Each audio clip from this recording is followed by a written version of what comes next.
ಭ್ರಷ್ಟರಿಂದ ಭ್ರಷ್ಟಾಚಾರದ ಪಾದಯಾತ್ರೆ ನಡೆಯುತ್ತಿದೆ ಎಂದು ಸಚಿವ ಪ್ರಿಯಾಂಕ್ ಖರ್ಗೆ ಲೇವಡಿ ಮಾಡಿದ್ದಾರೆ. ರಾಧಾಕೃಷ್ಣ ದೊಡ್ಮನಿಯವರ ಅಭಿನಂದನಾ ಕಾರ್ಯಕ್ರಮದಲ್ಲಿ ಕಮಲಾಪುರದಲ್ಲಿ ಬಿಜೆಪಿಯವರಿಗೆ ಲೇವಡಿ ಮಾಡಿದ್ದು ಕಂಡುಬಂತು. ಕಮಲಾಪುರ ಪಟ್ಟಣದ ಕೊಹಿನೂರು ಕಲ್ಯಾಣ ಮಂಟಪದಲ್ಲಿ ಕಲಬುರಗಿ ಗ್ರಾಮೀಣ ಮತಕ್ಷೇತ್ರದ ವತಿಯಿಂದ ಆಯೋಜಿಸಿದ ನೂತನ ಸಂಸದ ರಾಧಾಕೃಷ್ಣ ದೊಡ್ಮನಿಯವರ ಅಭಿನಂದನಾ ಕಾರ್ಯಕ್ರಮದಲ್ಲಿ ಅನೇಕರಿಗೆ ಸನ್ಮಾನಿಸಿ ಗೌರವಿಸಲಾಯಿತು. ಅಲ್ಲದೆ ರಾಧಾಕೃಷ್ಣ ದೊಡ್ಮನಿಯವರಿಗೂ ಕೂಡ ಅಭಿನಂದನೆ ಸಲ್ಲಿಕೆ ಮಾಡಲಾಯಿತು.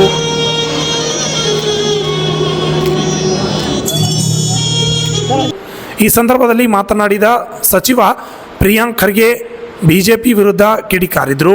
ಕಳೆದ ಬಾರಿ 108 ಹಗರಣ ಮಾಡಿದ ಬಿಜೆಪಿ ಜೆಡಿಎಸ್ನ ಭ್ರಷ್ಟರಿಂದ ಇಂದು ಭ್ರಷ್ಟಾಚಾರದ ವಿರುದ್ಧ ಪಾದಯಾತ್ರೆ ನಡೆಯುತ್ತಿದೆ ಎಂದು ಜಿಲ್ಲಾ ಉಸ್ತುವಾರಿ ಸಚಿವ ಪ್ರಿಯಾಂಕ್ ಖರ್ಗೆ ಲೇವಡಿ ಮಾಡಿದರು.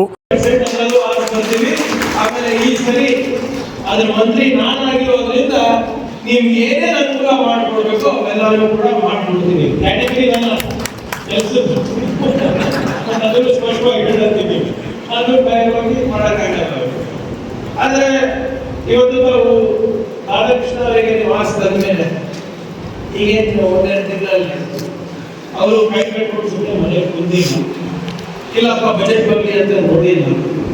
ಈಗಾಗಲೇ ಸಮಸ್ಯೆ ಏನಂದ್ರೆ ಪಾಪ ಅವ್ರದ್ದು ನೀವು ಖರ್ಗೆ ಸಾಹೇಬರು ಜೋರು ಮಾತಾಡ್ತಾರೆ, ನಾನು ಜೋರು ಮಾತಾಡ್ತೀನಿ. ಪಾಪ ಅವರು ಸಂಘವಿಕರೆಲ್ಲ ಅವರು ಧ್ವನಿನೇ ಕೇಳ್ತಾರೆ. ಅವ್ರು ಏನ್ ಮಾಡಿದ್ದಾರೆ ಕಳೆದ ಬಂದಿಲ್ಲ ತಮ್ಗೆ ಹೇಳಲೇ ಇಲ್ಲ.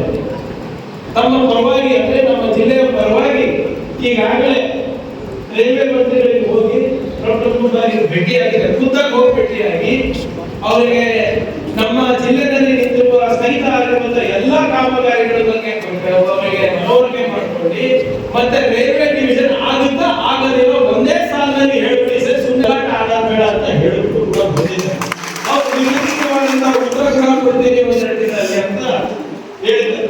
ನಮ್ಮ ನಿರೀಕ್ಷೆ ಏನಿಲ್ಲ, ಅವ್ರು ಮತ್ತೊಮ್ಮೆ ಮಾಡ್ತಾರೆ ಬಿಡ್ತಾರೆ ಅಂತ ಒಂದು ಕೊನೆಯ ಪ್ರಯತ್ನ ಪ್ರಾಮಾಣಿಕವಾಗಿ ನಾವು ಮಾಡ್ತೀವಿ. ಅದು ಅಲ್ಲದೆ ನಾವು ಏನೇನು ಮಾಡ್ಬೋದು ಅದನ್ನು ಕೂಡ ನಾವು ದಿಟ್ಟ ಹೆಜ್ಜೆಯನ್ನು ಇಡ್ತೀವಿ. ಅದ್ರ ಜೊತೆಗೆ ಈಗಾಗಲೇ ಅವರು ನಿತಿನ್ ಗಡ್ಕರಿ ಅವ್ರ ಜೊತೆ ಸಮಾಲೋಚನೆ ಮಾಡಿ ಈಗ ಕಲಬುರಗಿ ಔಟರ್ ರಿಂಗ್ ರೋಡ್ ಇರ್ಬೋದು ಮತ್ತೆ ನಮ್ಮ ನ್ಯಾಷನಲ್ ಹೈವೇಸ್ ನಲ್ಲಿ ಯಾವುದೇ ಏನೇನು ಕಾಮಗಾರಿಗಳು ಪೆಂಡಿಂಗ್ ಇದೆ ಅವೆಲ್ಲರೂ ಕೂಡ ಗಮನಕ್ಕೆ ತಂದಿದ್ದಾರೆ. ಈಗಾಗಲೇ ನಿತಿನ್ ಗಡ್ಕರಿ ಅವರು ಕೂಡ ಆಶ್ವಾಸನೆಯನ್ನ ಕೊಟ್ಟಿದ್ದಾರೆ. ಔಟರ್ ರಿಂಗ್ ರೋಡ್ ಬಗ್ಗೆ ಇರ್ಬೋದು ಅಥವಾ ಬೇರೆ ಸ್ಥಗಿತ ಕಾಮಗಾರಿಗಳ ಬಗ್ಗೆ ಏನು ಅವಾಗ ಖರ್ಗೆ ಸಾಹೇಬರು ಪ್ರಾರಂಭ ಮಾಡಿದ ಕಾಮಗಾರಿಗಳಿಗೆ ಒಂದೇ ಸಾಲವರು ಒಂದು ಕೂಡ ಮಣ್ಣು ಹಾಕಿಲ್ಲ. ಇವತ್ತು ನೋಡಿ ಮಾಡಿದ್ರೆ ನಮ್ಮ railway over bridge, railway under bridge Kharge ಸಾಹೇಬರು ಯಾವಾಗ ಸೋತರು ಎಲ್ಲರೂ ಹಾಗೆ ಉಳಿದ್ಬಿಟ್ಟಿದೆ. ಇವಾಗೆಲ್ಲ ಮತ್ತೊಮ್ಮೆ ಚಾಲನೆ ಆಗ್ತಾ ಇರೋದು ಒಂದು ಹೊಸ ಆಸಕ್ತಿಯನ್ನ ನಮ್ಮ ರಾಧಾಕೃಷ್ಣ ಮೂಡಿಸಿದ್ದಾರೆ. ಅದ್ರ ಜೊತೆಗೆ ಈಗಾಗಲೇ ಟೆಕ್ಸ್ಟೈಲ್ ಉಪಯೋಗಿಸಿ ಹಾಗೆ ಮಂತ್ರಿಗಳನ್ನ ಭೇಟಿ ಮಾಡಿ ಲ್ಯಾಂಡ್ ಅನ್ನ ಈಗ ನೋಡ್ಬಿಟ್ಟು ಅದಕ್ಕೆ ಸೂಕ್ತವಾದಂತ ಏನು ಸಿವಿಲ್ ಕಮ್ಯುನಿಟೀಸ್ ಬೇಕು, ಬೇಸಿಕ್ ಫೆಸಿಲಿಟೀಸ್ ಏನ್ ಬೇಕು, ಕುಡಿಯೋ ನೀರಿರ್ಬೋದು, ನೀರಿರ್ಬೋದು ಅಥವಾ ವಿದ್ಯುತ್ ಬಂಡವಾಳದಾರರಿದ್ದಾರೆ ಅವ್ರ ಜೊತೆ ಮಾತಾಡಿ ಈಗಾಗಲೇ ಅದನ್ನು ಕೂಡ ಚಾಲನೆಯಲ್ಲಿ ಬಂದಿದ್ದಾರೆ.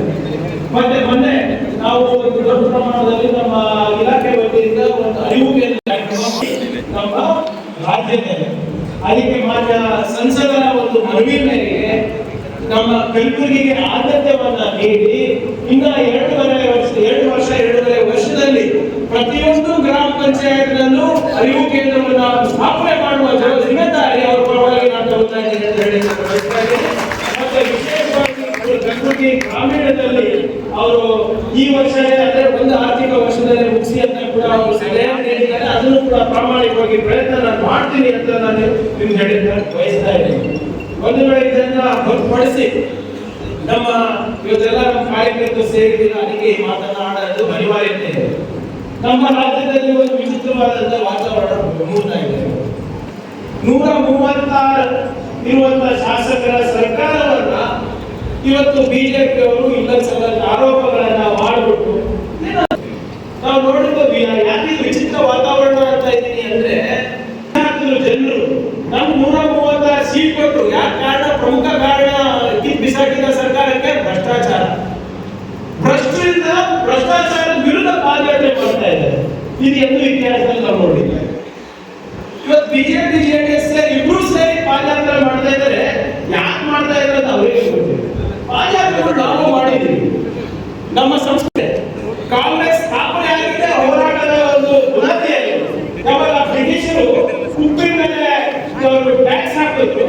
ಅವಾಗ ನಾವೆಲ್ಲ ಅವಾಗ ಗಾಂಧೀಜಿಯವರು 377 ಕಿಲೋಮೀಟರ್ 24 ದಿನ ಪಾದಯಾತ್ರೆ ಮಾಡಿದ್ರು. ಯಾರಿಗೋಸ್ಕರ ಮಾಡಿದ್ರು? ಜನರಿಗೋಸ್ಕರ ಮಾಡಿದ್ರು.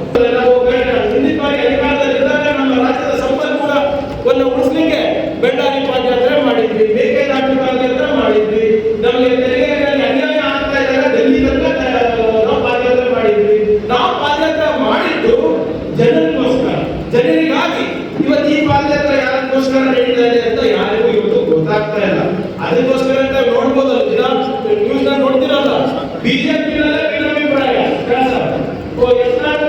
पादयात्रा ही नहीं है और रमेश ಜಾರಕಿಹೊಳಿ जी बोलते पादयात्रा ही नहीं है. ಸೀನಿಯರ್ ಲೀಡರ್ ಯಾರು ಇವ್ರ ಜೊತೆ ಇಲ್ಲ.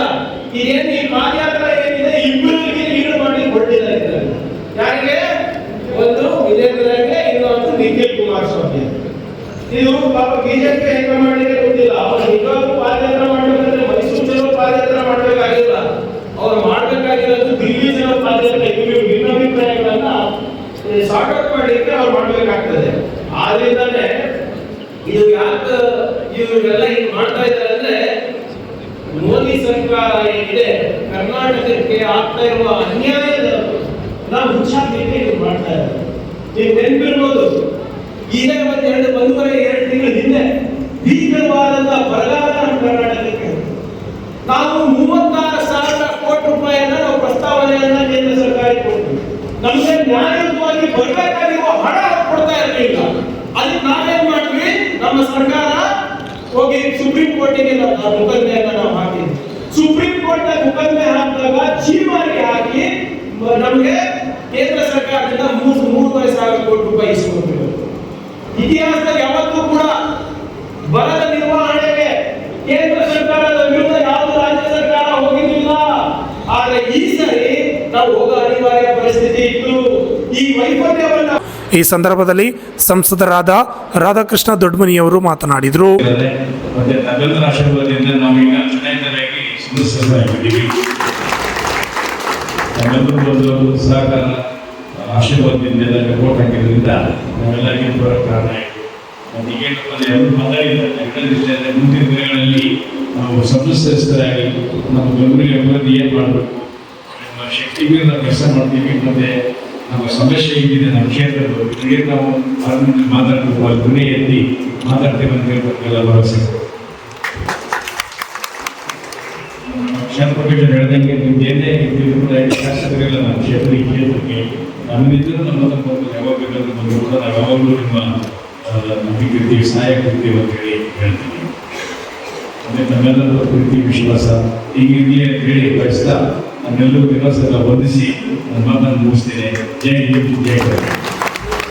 Shashi Patil, RJ32 Kannada news, Kamalapur.